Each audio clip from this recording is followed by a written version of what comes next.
Halo football lovers, berjumpa lagi dengan Kakak Spasi.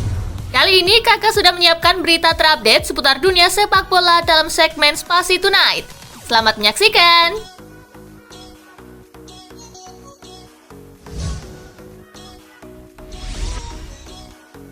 Madrid rapuh banget di belakang. Lini belakang Real Madrid begitu rapuh di musim ini. Hal tersebut terbukti kala Madrid tumbang 2-3 dari Rayo Vallecano. El Real sudah kebobolan saat laga baru berjalan 5 menit. Sepanjang 90 menit, Rayo bisa bikin 15 tembakan dengan 7 mengarah ke gawang. Dikutip dari Opta Jose, El Real baru 2 kali mencatatkan clean sheet dari 13 laga yang sudah mereka lalui di La Liga musim ini. Torehan tersebut merupakan yang terburuk untuk Madrid sejak musim La Liga 2013-2014.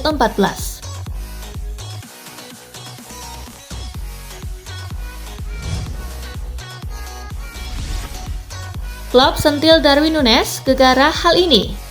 Jurgen Klopp menyentil Darwin Núñez usai Liverpool kecolongan gol oleh Tottenham Hotspur.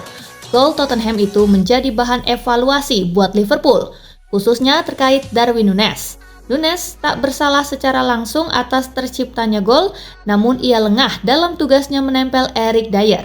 Dier menjadi pemain yang memulai proses gol Spurs itu. Itu pukulan besar, gol yang gak perlu. Darwin, dia sebuah kekuatan besar saat menyerang. Saat bertahan, masih ada celah untuk perbaikan.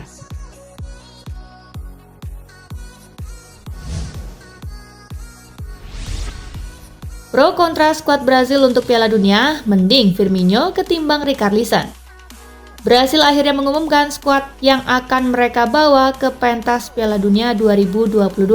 Satu kejutan menarik dari skuad ini adalah tak adanya nama Roberto Firmino. Keputusan pelatih Tite untuk tak memasukkan Firmino menjadi pro kontra di kalangan warganet, karena striker 31 tahun itu tampil on fire bersama Liverpool di musim ini. Hal ini semakin ramai karena Tite justru lebih memilih untuk membawa Richarlison yang penampilannya bersama Tottenham sejauh ini masih belum mengesankan.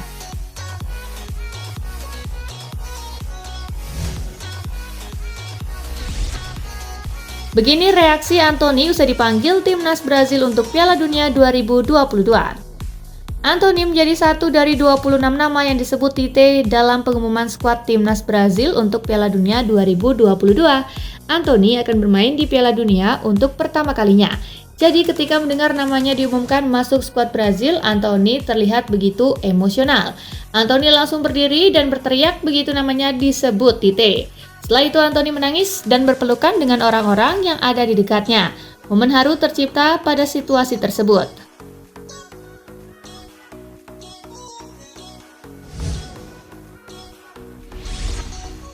Barcelona versus Manchester United adalah soal ironi Frenkie de Jong.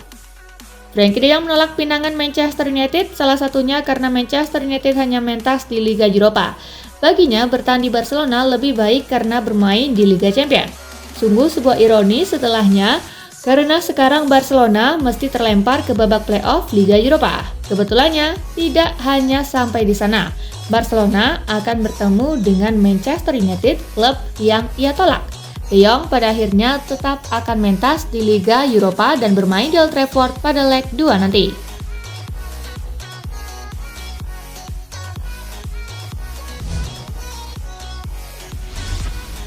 Solid di Arsenal, William Saliba diyakini bisa tiru legenda Chelsea John Terry. Mantan pemain Barcelona, Emmanuel Petit, tidak meragukan kemampuan yang dimiliki William Saliba. Dia mengklaim bek Arsenal itu memiliki semua kualitas untuk meniru legenda Chelsea John Terry. Pemain belakang asal Prancis tersebut sekarang menjadi pemain penting di skuad asuhan Mikel Arteta. Saliba selalu menjadi starter dalam 13 pertandingan Arsenal di Premier League. William Saliba luar biasa, dia memiliki semua kualitas untuk melakukan hal yang sama seperti John Terry. Dia sangat dewasa, kembali ke Arsenal dengan banyak motivasi dan dia banyak berkembang sebagai manusia dan juga pesepak bola, kata Petit.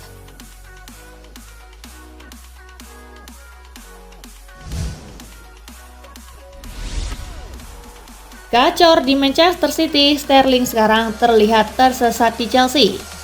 Mantan pemain Manchester City, Micah Richards memberikan komentar mengenai performa Raheem Sterling di Chelsea. Richard menilai performa Sterling menurun di bawah juru taktik anyar Graham Potter. Sterling tidak dimainkan di posisi terbaik yakni sebagai pemain sayap, tetapi dimainkan sebagai wingback oleh Potter. Alasan dia begitu efektif di City adalah karena dia adalah bagian dari sistem yang bekerja. Di Chelsea dia sedikit frustasi, dia tidak tahu apa yang ingin dia lakukan, ujar Richard.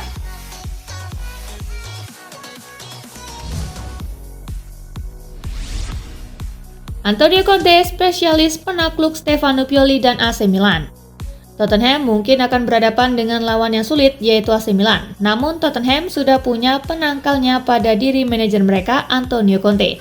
Sebab selama menukangi 3 tim berbeda, Conte tercatat sudah 10 kali menang menghadapi Milan. Kemampuan Conte meracik taktik juga diakui oleh manajer AC Milan Stefano Pioli.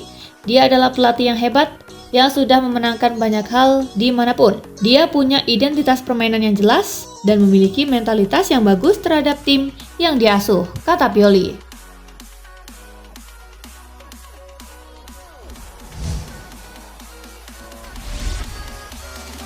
Diincar MU, Erik Maxim Choupo-Moting pilih bertahan di Bayern Munchen. Asa Manchester United untuk merekrut Erik Maxim Choupo-Moting nampaknya bertepuk sebelah tangan. Laporan tersebut mengklaim bahwa Manchester United sudah menghubungi Choupo-Moting. Mereka menawarkan sang striker kesempatan pindah di tahun 2023 nanti. Namun ia dilaporkan masih nyaman bermain di Bayern Munchen. Ia ingin menghabiskan sisa karirnya di Allianz Arena, sehingga ia mantap menolak tawaran United. Laporan itu juga mengklaim bahwa Choupo-Moting saat ini sedang berdiskusi dengan Bayern Munchen untuk perpanjangan kontrak.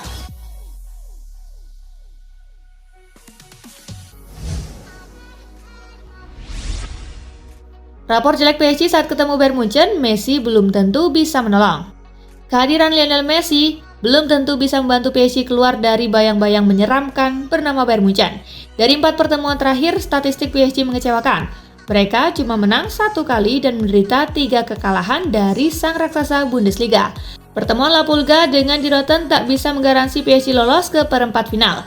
Messi selalu kalah dan tak bisa bikin gol dari 2 pertandingan terakhir melawan Munchen.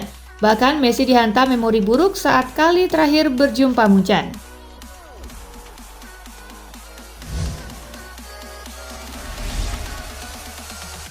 Ligue 1 lebih andalkan fisik, Neymar Junior ungkap triknya dalam hadapi lawan. Ligue 1 dikenal sebagai liga yang lebih mengandalkan fisik dalam permainannya dan Neymar Junior mengungkapkan trik yang dilakukannya untuk menghadapi lawan dengan tipe permainan seperti itu. Ia mengungkapkan bahwa dengan menggiring bola maka ia bisa menghindar dari bek-bek lawan yang ingin menjatuhkannya. Saya awalnya tidak tahu seberapa mengandalkan fisik dan intensnya di sini. Semakin banyak orang mencoba menjatuhkan saya, semakin saya ingin menggiring bola. Ini satu-satunya cara saya untuk bisa melindungi diri dan menyerang lawan, kata Neymar.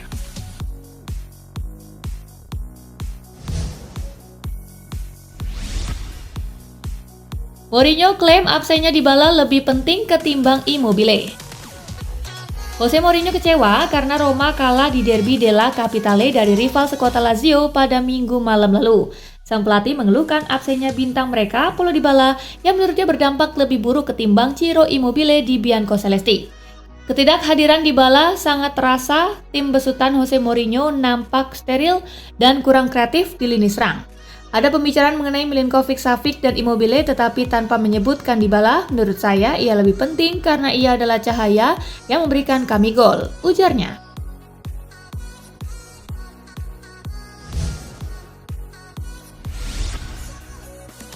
Carlo Ancelotti sesalkan penampilan lesu Real Madrid lawan Rayo Vallecano. Carlo Ancelotti tidak senang dengan pendekatan permainan Real Madrid ketika Los Blancos menderita kekalahan mengejutkan 3-2 dari Rayo Vallecano. Ancelotti mengkritik performa timnya yang lesu. Kami tidak memiliki determinasi lawan mereka, kalah dalam duel-duel individu. Tidak bisa membuat permainan kami berjalan, ujar Ancelotti. Kekalahan ini mengakhiri awal tak terkalahkan Real Madrid di La Liga Spanyol musim 2022-2023 ini.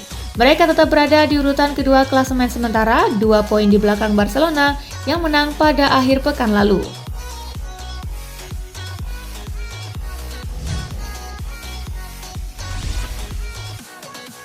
Kabar baik, Koke bisa pulih tepat waktu jelang Piala Dunia 2022. Kapten Atletico Madrid dan gelandang timnas Spanyol Koke memenangkan perlombaan melawan waktu untuk bisa fit tepat waktu menjelang perhelatan Piala Dunia 2022 di Qatar. Sang pemain harus menepi selama beberapa waktu karena cedera yang dialaminya dan proses pemulihannya berjalan positif. Koke telah menjalani latihan secara penuh pada Senin dan sang kapten kini siap dimasukkan daftar skuad La Roja yang akan dibawa ke Qatar dan pelatih Luis Enrique akan mengumumkan daftar finalnya pekan ini.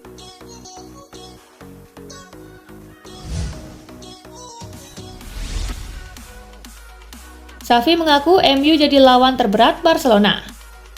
Barcelona akan berhadapan dengan Manchester United di babak knockout Liga Eropa. Pelatih Xavi Hernandez pun menyampaikan pendapatnya. Ia menyebut bahwa ini hasil undian yang buruk bagi Barcelona. Manchester United adalah lawan terberat yang bisa kami hadapi di babak ini. Mereka adalah tim yang bersejarah. Mereka juga berkembang pesat di bawah asuhan Ten Hag. Dan mereka punya banyak pemain yang hebat. Namun kami tidak sabar untuk berhadapan dengan mereka, kata sang pelatih.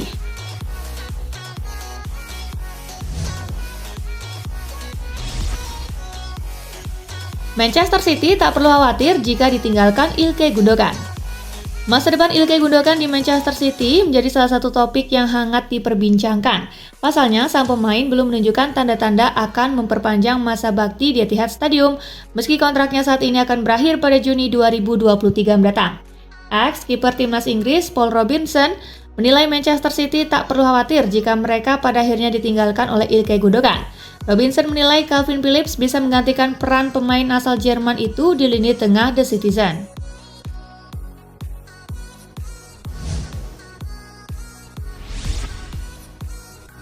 Odegaard, Arsenal ingin tampil dominan di setiap pertandingan. Arsenal menjadi tim yang lebih dominan selama kemenangan 1-0 atas Chelsea di Stamford Bridge dan Martin Odegaard mengatakan itulah yang ingin timnya lakukan di setiap pertandingan. Odegaard mengatakan timnya mempersiapkan pertandingan semacam ini dengan cara yang tepat dan menurutnya pihaknya pantas membawa pulang 3 poin dari Stamford Bridge. Kemenangan The Gunners adalah yang ketiga kalinya secara beruntun di Stamford Bridge dalam pertandingan Liga. Untuk pertama kalinya juga mereka melakukan itu sejak 1974.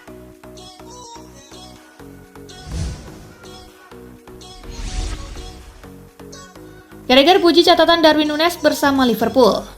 Darwin Núñez maju cepat hingga sekarang, dia telah mencetak gol di masing-masing dari 3 penampilan terakhirnya di Liga Champions. Dia juga mencetak satu-satunya gol dalam kemenangan atas West Ham bulan lalu. Mantan bintang Liverpool Jamie Carragher mengklaim bahwa Darwin Núñez memiliki catatan yang sangat baik untuk The Reds, meski sempat kesulitan di awal. Ketika Anda melihat menit bermainnya di lapangan dan berapa banyak gol yang dia cetak per menit, angkanya benar-benar menakutkan. Dia benar-benar membuat dampak besar, ujarnya.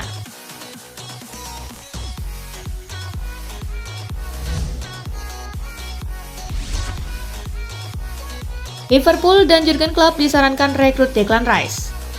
Ini bukan awal yang mudah untuk musim ini bagi Liverpool dibandingkan dengan standar fantastis mereka yang biasa mereka tunjukkan di bawah Jurgen Klopp. Tony Cascarino berbicara tentang apa yang perlu ditingkatkan The Reds. Cascarino mengidentifikasi bahwa The Reds perlu mendatangkan pemain besar di lini tengah untuk mengangkat seluruh tim. Dia percaya bahwa Liverpool harus mencoba dan merekrut gelandang West Ham Declan Rice. Declan Rice akan menjadi salah satu yang mereka cari. Saya pikir dia pemain yang sangat meyakinkan. Pemain yang sangat lengkap, kata Cascarino.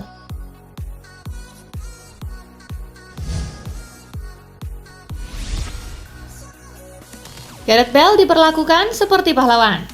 Gareth Bale menjadi pembeda Los Angeles FC pada final MLS. Dia mencetak gol penyeimbang pada menit ke-128 melawan Philadelphia Union sebelum memenangkan trofi melalui adu penalti. Bale diperlakukan seperti pahlawan selama parade perayaan Los Angeles FC setelah mengklaim piala MLS. Saat para pemain melangkah ke atas panggung untuk pesta kemenangan di depan para penggemar, Bale disambut dengan tepuk tangan meriah. Kepahlawanan terakhir pemain Wales itu cukup berdampak pada pendukung Los Angeles FC.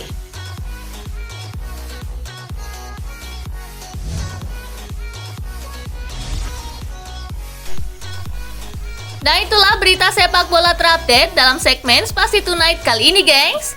Simak terus ya berita-berita menarik dan terupdate dari kakak Spasi, tentunya di Spasi Football News dan Spasi Tonight. See you!